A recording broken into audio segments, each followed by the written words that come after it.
Magandang umaga po sa lahat ng mga tagapakinig sa channel na ito. At sa iyo po Kuya Chris. May nais po akong ibahaging kwento sa inyo na nangyari hango sa tunay kong karanasan. Sana po ay mabasa nyo din at mapansin. Tawagin nyo na lang po ako sa pangalang Norman. Tubong Aklan. Partikular sa isang maliit na baryo sa Kalibo, kung saan ang buhay ay simple at nakasalalay sa lupa at dagat ang kabuhayan. Noong taong 1983, ako ay isang simpleng magsasaka. Yan naman po ang kalimitan at alam nating pinagkakakitaan sa mga probinsya, na ang pangunahing hanap buhay ay ang pagkaani ng niyog at iba pang prutas sa aming maliit na bukid. Ang buhay namin noon ay payapa, bagaman puno ng hirap at pawis. Ngunit ang isang pangyayari ang nagpabago sa lahat.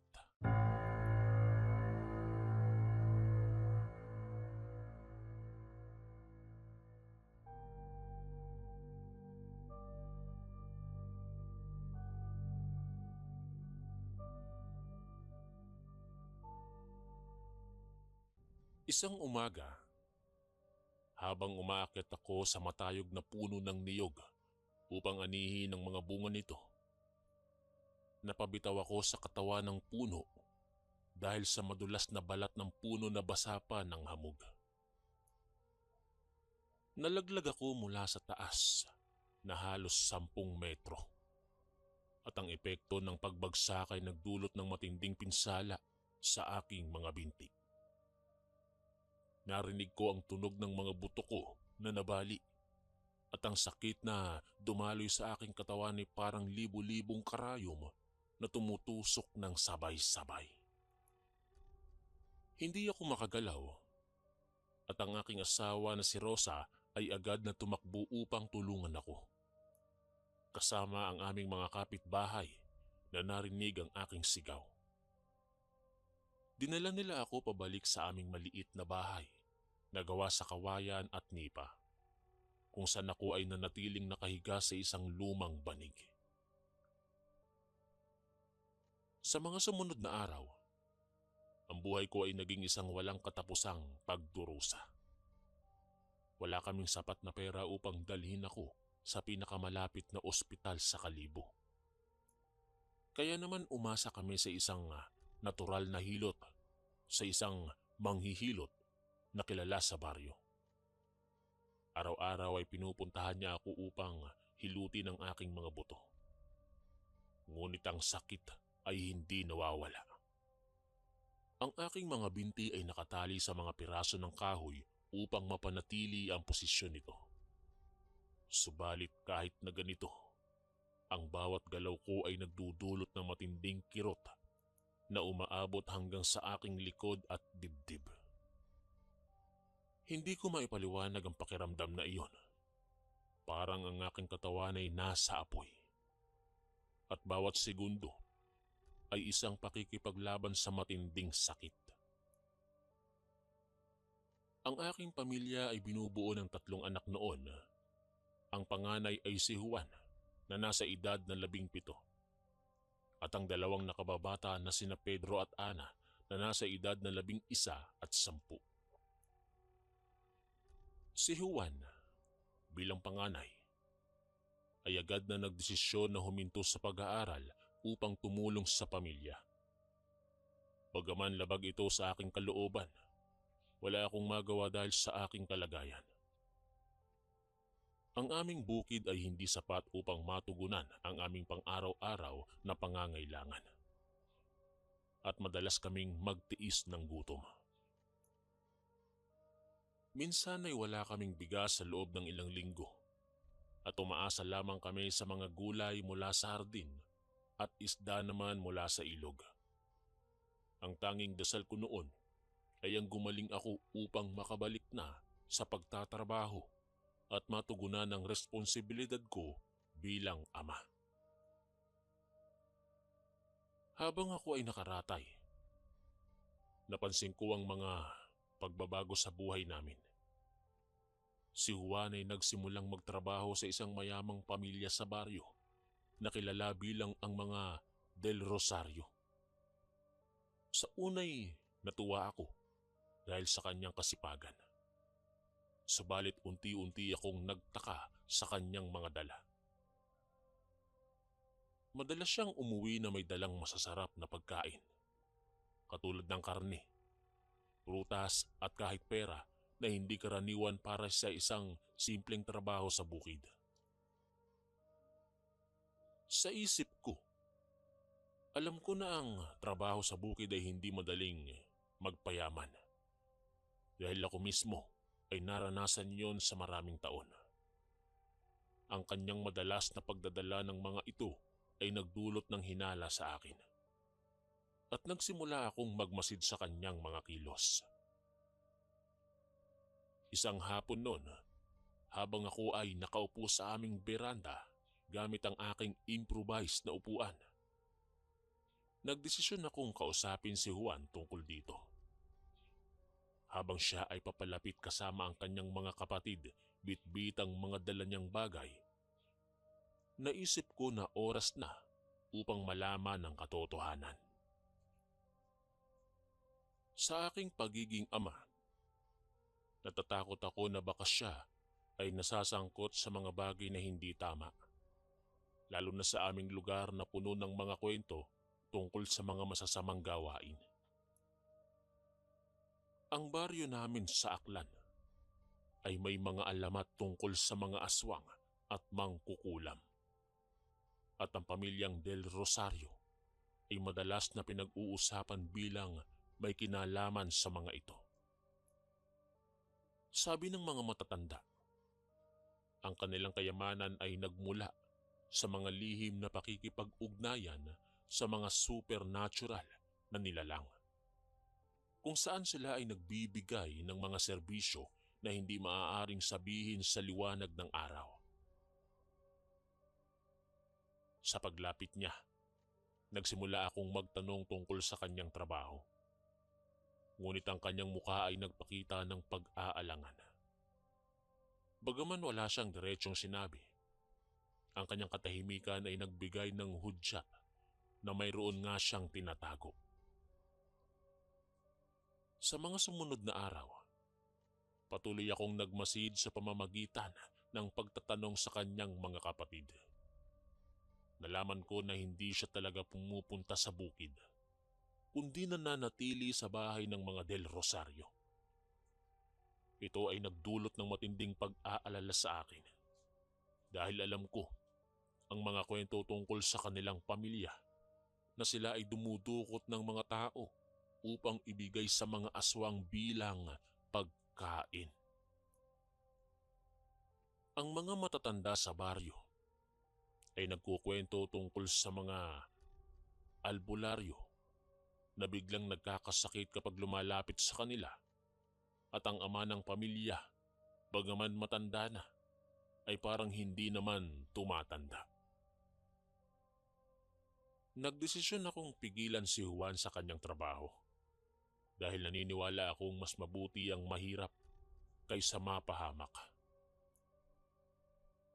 Isang hapon, habang naghihintay ako sa kanya sa labas ng bahay, kahit sa hirap na akong gumalaw, nagawa kong kausapin siya tungkol sa aking desisyon. Sa aming pag-uusap, inilahad niya ang kanyang mga dahilan na ang trabaho ay mabigat, ngunit nagbibigay ng sapat na pera para sa pamilya. Unti-unti, inamin niya ang katotohanan. Siya ay nagiging tagapagkatay ng mga tao na dinadala sa bahay na iyon. Ang mga bangkay ay hinahati niya sa laman at buto. Inihahanda para sa mga kliyente na mga aswang. Ito ay nagdulot ng matinding gulat sa akin, at naisip ko na ang buhay niya ay nasa panganib. Bagaman nais kong tumulong, alam kong wala akong magagawa sa aking kalagayan. Pinayuhan ko siyang umalis sa trabaho niya. Ngunit ang kanyang takot sa paghihiganti ng mga Del Rosario ay nagpahirap sa desisyon. Sa mga sumunod na buwan, patuloy siyang nagtrabaho doon. At ang kanyang pag-uwi ay naging madalang. Hanggang isang araw, nawala siya ng walang bakas. At ang aming paghahanap ay walang naging bunga. Ang mga Del Rosario ay nagsabi na ipinadala siya sa malayong baryo. Ngunit alam kong ito ay kasinungalingan. Ito ang simula ng aming mas malaking trahedya, kung saan ang takot ay nagsimulang yumakap sa aming pamilya. Matapos kong malaman ang lihim ni Juan, ang aming buhay ay lalong naging puno ng pangamba. Ang baryo sa Aklan ay puno ng mga kwento tungkol sa mga supernatural na bagay. At ang pamilyang Del Rosario ay sentro ng mga ito. At katulad nga ng nabanggit kanina, sila ay kilala bilang may lahing mangkukulam. At ang kanilang bahay na malaki at madilim ay parang isang anino sa gitna ng aming komunidad.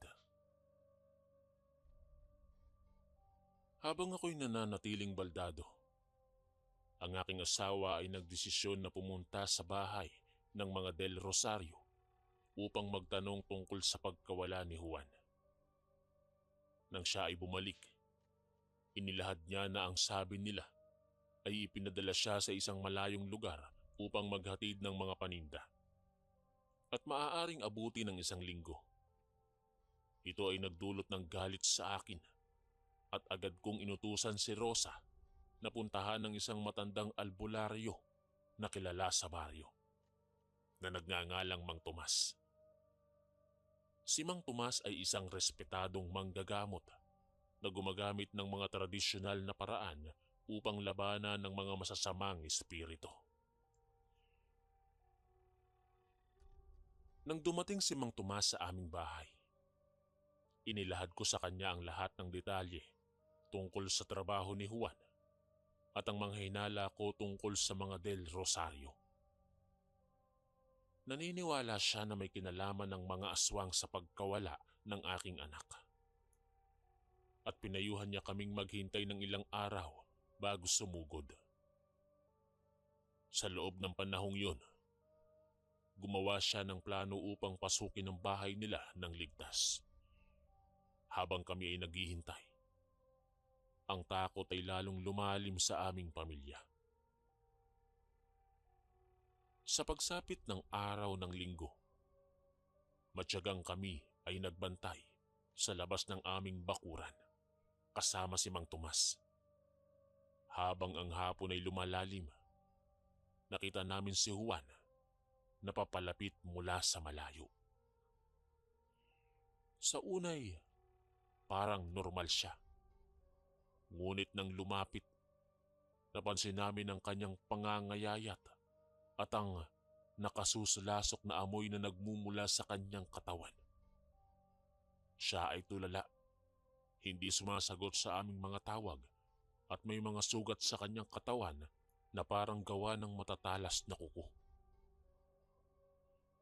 Agad siyang sinuri ni Mang Tomas at natuklasan niya na hindi ito makapagsalita. At may isang malaking sugat sa kanyang hita. Sa gabi, ginamot siya ni Mang Tomas ng buong magdamag. Ngunit walang pagbabago. Bago sumapit ang 6:00 ng umaga, si Juan ay namatay. At ang kanyang katawan ay nanatiling malamig at walang buhay. Upang hindi maalarma ang buong baryo, inilibing namin siya ng lihim at nagpasya kaming maghiganti. Si Mang Tomas ay nagplano ng maigi at bumalik siya kasama ang kanyang pamangkin na isa ring albularyo. Ito ay nagngangalang Luis. Nangako sila na susugpuin ng mga Del Rosario at magbibigay ng hustisya sa pagkamatay ni Juan. Sa araw ng kanilang pag-alis, alas 4 pa lamang ng madaling araw, inabisuhan nila kami na manatili sa loob ng bahay sa loob ng 3 araw at bantayan ang anumang kakaibang pangyayari. Naglagay sila ng proteksyon sa aming tahanan upang maiwasan ng mga masasamang espiritu. Sa gabing iyon, hindi ako makatulog dahil sa halo-halong emosyon. Takot para sa kanila at pag-aalala sa aming pamilya.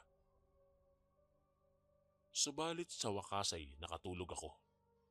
Pero paggising ko sa umaga, wala pa rin sila. Inutusan ko ang aking mga anak na manatili sa loob. Ngunit ang pangalawa ko, na si Pedro, ay naunang lumabas ng hindi ko alam. Kinahapunan, siya ay umuwi na tulala rin, katulad ng nangyari kay Juan. Pagsapit ng alas 6 ng hapon, siya ay nangisay at namatay ng biglaan. Ang sakit na nararamdaman ko ay hindi maipaliwanag. 2 anak na ang nawala sa akin dahil sa aking kawalan ng kakayahang protektahan sila. Sa loob ng 3 araw, itinago namin ang kanilang mga bangkay sa loob ng bahay at ang aking asawa ang nag-alaga sa kanila. Ang takot ay yumakap sa amin ng buo at bawat ingay sa labas ay nagdudulot ng pangamba. Sa pagtatapos ng 3 araw, ang lahat ay bumalik sa normal at kami ay nagpasyang buksan ang aming tahanan. Sa mga sumunod na araw, nabalitaan namin na ang pamilyang Del Rosario ay naglaho na rin, na parang bula sa hangin. Walang nakakaalam kung saan sila pumunta. At ito ay nagbigay ng hinala na maaaring ganito rin ang nangyari kina Mang Tomas at Mang Luis. Sa loob ng mga taon, hinintay namin ang kanilang pagbabalik. Ngunit wala ni isang paramdam. Ang aming buhay ay nagpatuloy, ngunit ang alaala ng mga nawala ay nanatili sa aming puso. Ito ay nagbigay ng aral sa akin tungkol sa panganib ng paghahabol sa kayamanan ng walang pag-iingat. Ang pagkawala ng aking 2 anak ay nagdulot ng malalim na sugat sa aming pamilya. Ang baryo sa Aklan ay naging saksi sa aming pagdurusa. Paggaman lihim namin itong itinago upang maiwasan ng karagdagang panganib. Ang aming bahay na dating puno ng tawanan ng mga bata ay naging tahimik at puno ng alaala. Si Rosa ay naging mas malakas para sa akin at sa aming natitirang anak na si Ana. Subalit sa gabi, naririnig ko ang kanyang mahinang pag-iyak habang ako ay nakahiga at walang magawa. Ang aking kalagayan bilang baldado ay lalong naging mabigat dahil naisip ko na kung hindi lang sana ako na aksidente, marahil ay hindi naghanap ng mapanganib na trabaho si Juan. Ang sakit sa aking mga binti ay hindi lamang pisikal, kundi maging sa emosyonal. Dahil bawat araw ay nagpapaalala sa akin ng aking kawalang silbi. Sa mga buwan na sumunod, nagpatuloy kami sa simpleng buhay. Umaasa sa tulong ng mga kapitbahay at sa maliit na ani mula sa bukid na pinamamahalaan ni Rosa. Ang takot sa mga aswang ay nanatili at madalas kaming mag-ingat sa gabi, lalo na kapag may buwan. Isang araw, Nabalitaan namin mula sa mga tsismis sa baryo na may mga katulad na pangyayari sa iba pang pamilya. Mga kabataan na nawawala at bumabalik na walang buhay. Ito ay nagpatunay na ang mga Del Rosario ay bahagi ng isang mas malaking sindikato na nagbibigay ng serbisyo sa mga masasamang nilalang. Sa aking pag-iisip, naisip ko na ang kanilang kayamanan ay nagmula sa dugo at pawis ng mga inosente. At ang kanilang paglaho, marahil ay pagtakas mula sa hustisya ng mga albularyo. Habang ang mga taon ay lumilipas, ang aming pamilya ay unti-unting gumaling sa nakaraan. Si Ana ay lumaki ng matatag at natutong tumulong sa bukid. Ako naman ay unti-unting nakagalaw ng kaunti. Salamat sa patuloy na paggamot. Ngunit ang alaala ng mga nawala ay hindi nawawala sa aming mga isipan. At madalas akong magdasal para sa kanilang kaluluwa. Ito ay nagbigay ng aral tungkol sa halaga ng pamilya at ang panganib ng paghahabol sa madaling kayamanan. Ang aming buhay sa Aklan ay nagpatuloy ng walang mga Del Rosario. Ngunit ang takot ay nanatili sa aming alaala. Hinintay namin ang pagbabalik ni Mang Tomas at Luis sa loob ng mga dekada. Ngunit walang balita. Marahil ay naging biktima rin sila ng parehong kapangyarihan. Ngayon bilang matanda na, ibinahagi ko ito upang magbigay ng babala sa iba na ang tunay na kayamanan ay nasa pamilya at katapatan. Hindi sa lihim na gawain. Hanggang dito na lamang po ang aking kwento. Maraming salamat po sa pagbabasa nito at sa lahat ng mga nakinig.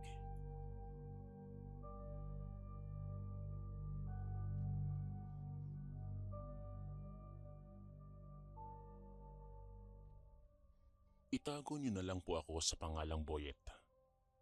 Isang simpleng mangingisda at gabay sa mga turista dito sa magandang isla ng Guimaras.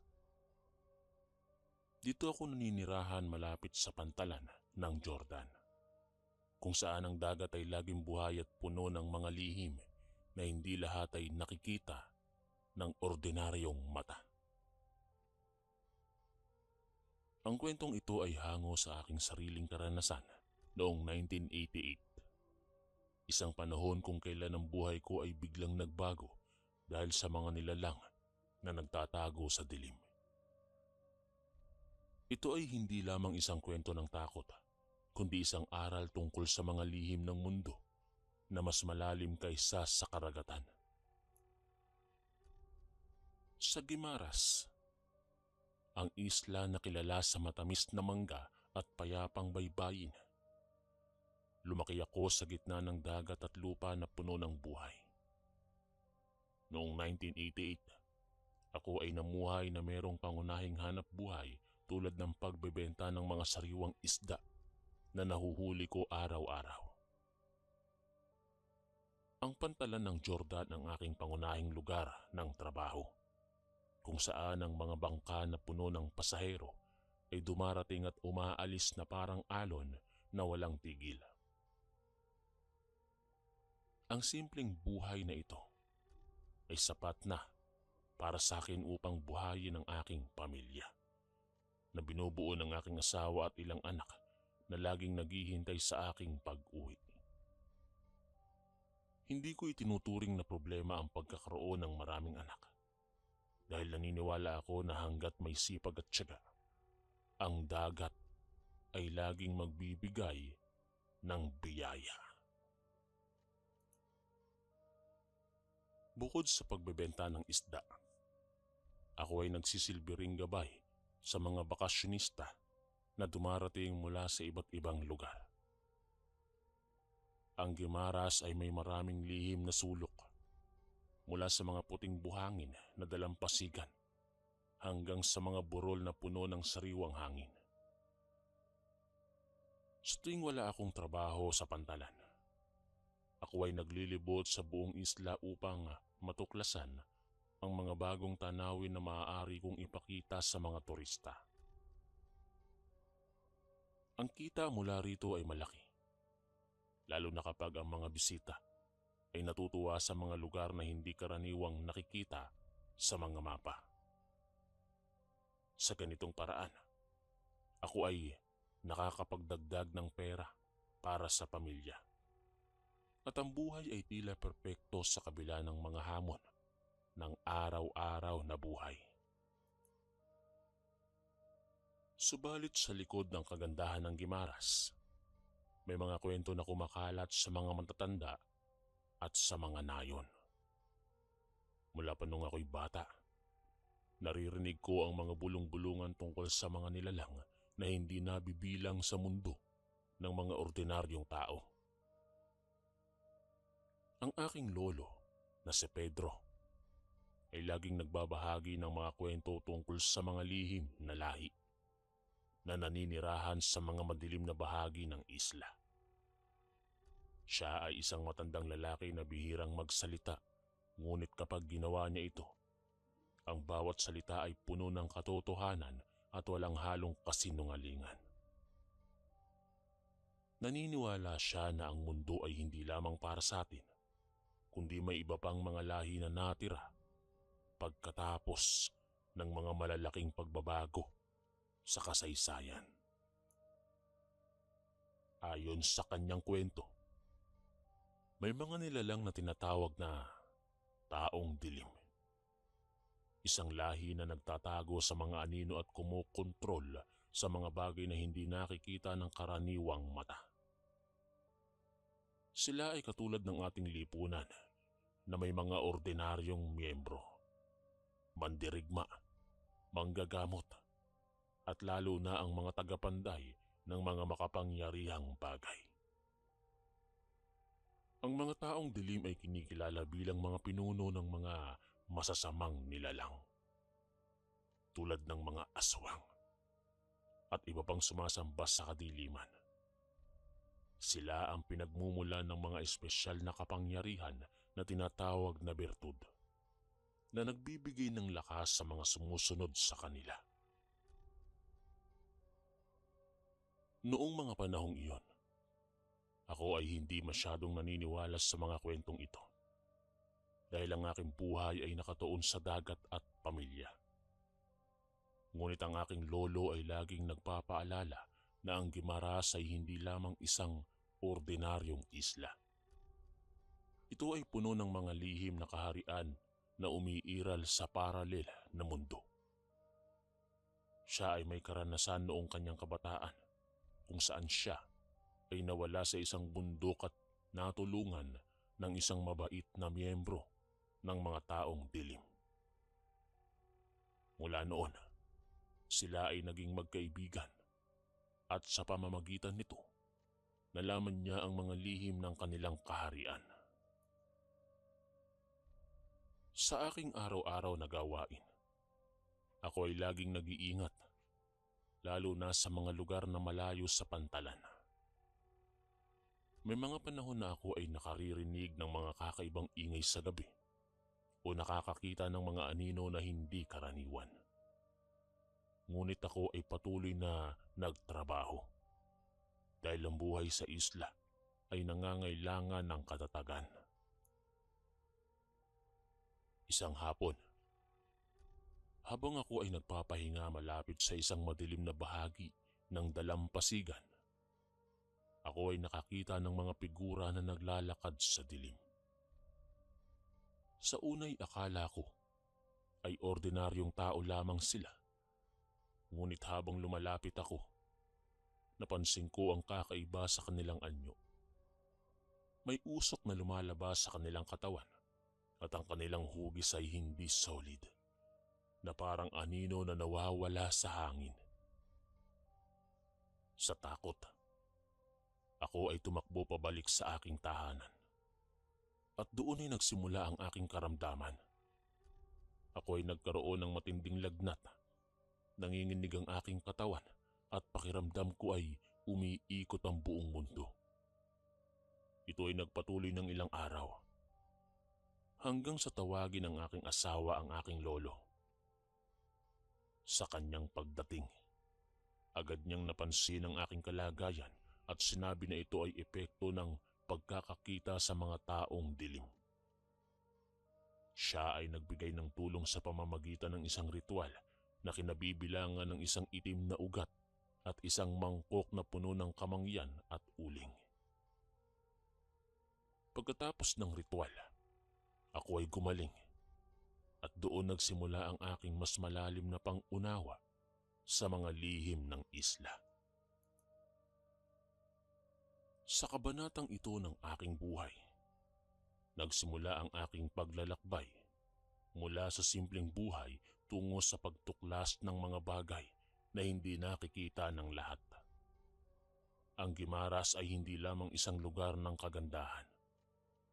Ito ay tahanan ng mga lihim na maaaring magbago ng buhay ng sinuman. Matapos ang aking paggaling, ang aking pananaw sa Guimaras ay nagbago ng lubusan. Ang isla na dating tila payapa at puno ng biyaya mula sa karagatan ay biglang naging isang lugar na puno ng mga anino at lihim na kaharian. Ako ay nagsimulang maging mas maingat sa aking mga gawain, lalo na sa paglalakbay sa mga malalayong bahagi ng isla. Sa halip na maglibot sa mga bundok at dalampasigan para sa mga turista, mas pinili ko na manatili sa pantalan ng Jordan kung saan ang mga tao ay marami at ang dilim ay hindi masyadong makapal. Ang aking lolo na si Pedro ay naging aking gabay sa pag-unawa sa mga bagay na hindi nakikita ng ordinaryong mata. Sa pamamagitan ng kanyang mga kwento, nalaman ko na ang mga taong dilim ay isang sinaunang lahi na naninirahan sa mga anino ng mundo. Sila ay may sariling lipunan, katulad ng sa atin, na may mga pinuno, mandirigma at tagapanday na gumagawa ng mga makapangyarihang bagay, katulad nga ng nabanggit kanina. Ang kanilang kaharian ay nagtatago sa mga lugar na hindi naaabot ng liwanag, at sila ay nagbibigay ng bertud ng gabunan. Isang espesyal na kapangyarihan na nagpapalakas sa mga sumusunod sa kanila, tulad ng mga aswang. Ang bertud na ito ay hindi madaling makuha.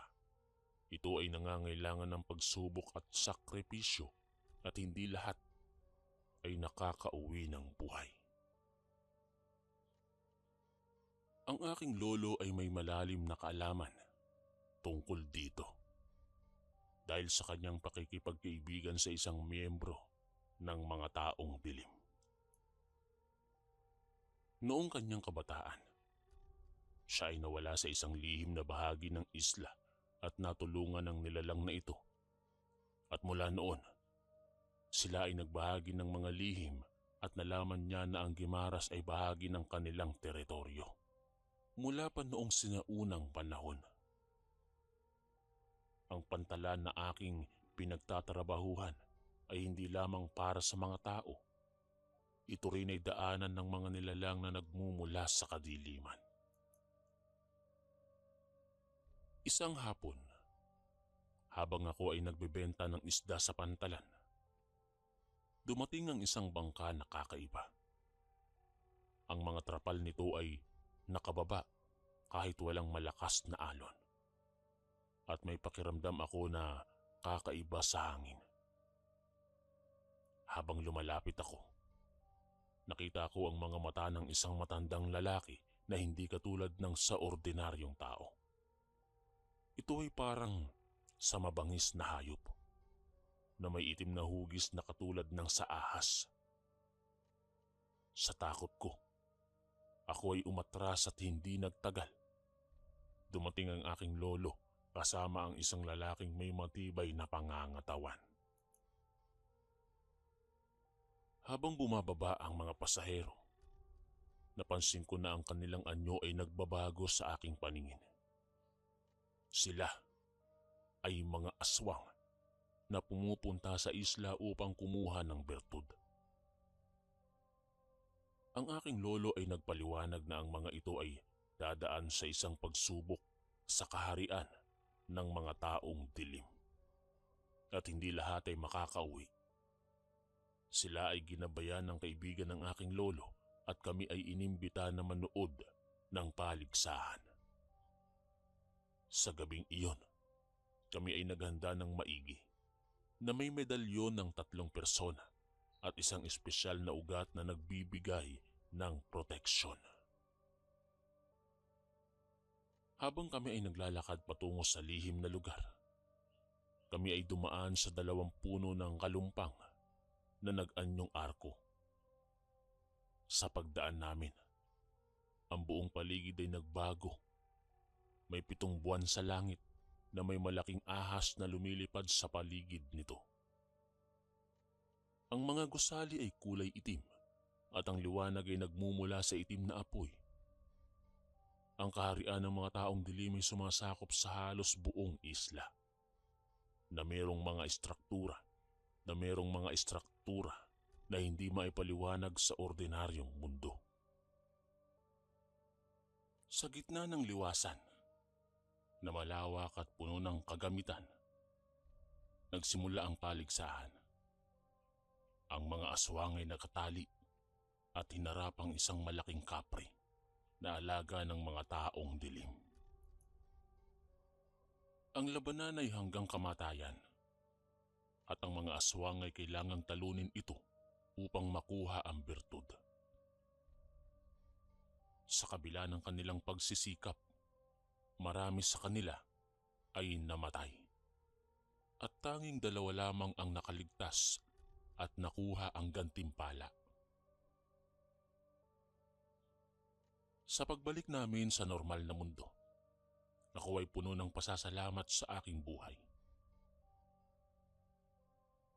Pagkatapos ng aking karanasan sa kaharian ng mga taong dilim, ang Guimaras ay hindi na pareho sa aking paningin. Ako ay nagsimulang maging mas maingat sa bawat hakbang ko sa isla. Ang pantalan ng Jordan na dating lugar ng simpleng hanap buhay ay biglang naging daanan ng mga lihim na bisita mula sa kadiliman.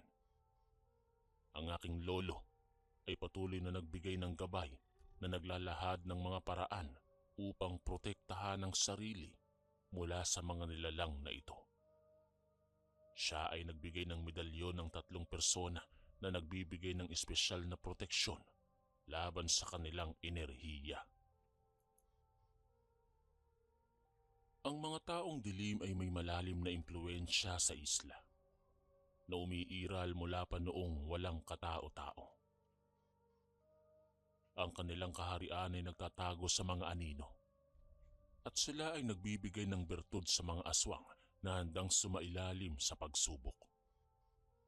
Ang bertud ng gabunan ay isang makapangyarihang bagay na nagpapalakas sa kanila. Subalit ito ay may presyo, ang buhay ng mga mabibigo. Sa aking mga gabi, ako ay laging nag-iisip tungkol sa mga nakita ko at ang takot ay naging bahagi ng aking araw-araw. Sa paglipas ng mga araw, ako ay nagpatuloy sa pagbebenta ng isda. Ngunit ako ay umiiwas sa mga madilim na lugar. Subalit ang mga lihim ay hindi madaling iwasan. May mga panahon na ako ay nakakarinig ng mga kakaibang ingay sa gabi at nakakakita ng mga anino na lumilipad sa langit. Ang aking lolo ay naglahad na ang mga taong dilim ay may mga alagang elemento na nagbabantay sa kanilang teritoryo. At ang sinumang makakita sa kanila ay maaaring magdusa sa karamdaman. Isang gabi, ako ay naglakbay muli sa lihim na kaharian kasama ang aking lolo upang matuto pa tungkol sa kanilang mga gawi.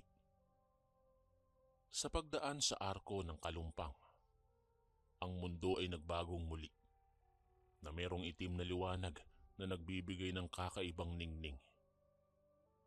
Doon, ako ay nakakita ng higit pang mga paligsahan kung saan ang mga aswang ay sumasailalim sa matinding pagsubok laban sa mga mandirigma ng mga taong dilim. Ang mga labanan ay puno ng lakas at sakripisyo, at ang mga nanalo lamang ang nakakauwi ng mayroong bertud.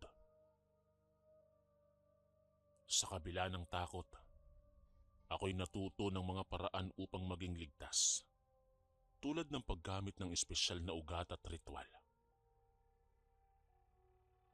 Ang karanasan kong ito ay naglalahad ng aking mga hamon at ang proteksyon na natutunan ko upang harapin ang mga lihim ng isla. Sa wakas ng aking paglalakbay sa mga lihim ng Guimaras, ako ay naging isang lalaking puno ng karunungan at pasasalamat.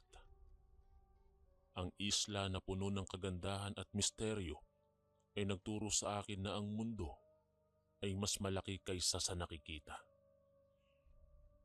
Ang mga taong dilim ay patuloy na naninirahan sa mga anino, na nagbibigay ng bertud sa mga handang sumailalim sa pagsubok. Ang aking lolo ay naging susi sa aking pag-unawa, at sa kanyang tulong, ako'y nakaligtas sa maraming hamon. Sa paglipas ng mga taon, ako ay nagpatuloy sa simpleng buhay, ngunit may mas malalim na respeto sa mga lihim. Ang bertud ng gabunan ay isang simbolo ng lakas at sakripisyo, at ang mga aswang ay patuloy na dumarating sa isla upang kunin ito. Ngunit sa kabila ng kadiliman, ang Guimaras ay nanatiling payapa, na walang anumang salot mula sa mga nilalang na ito. Sa ngayon, habang ako ay naninirahan pa rin malapit sa pantalan ng Jordan, ako'y nagpapasalamat sa bawat araw na buhay. Ang kwentong ito ay isang paalala na ang mga lihim ay bahagi ng buhay, at ang pag-unawa sa kanila ay nagbibigay ng lakas. Ang aking karanasan ay nagturo sa akin na harapin ang dilim ng may katapangan at karunungan. Hanggang dito na lamang po ang aking kwento. Maraming salamat po sa lahat ng mga nakinig. Ako po si Boyet, ang inyong kaistorya. Maraming salamat po mga kaistorya sa pakikinig. At kita-kits po ulit bukas para sa isa na namang nakakatakot na kwento. Ito po si Kuya Chris, ang inyong kaistorya. God bless po at ingat po lagi.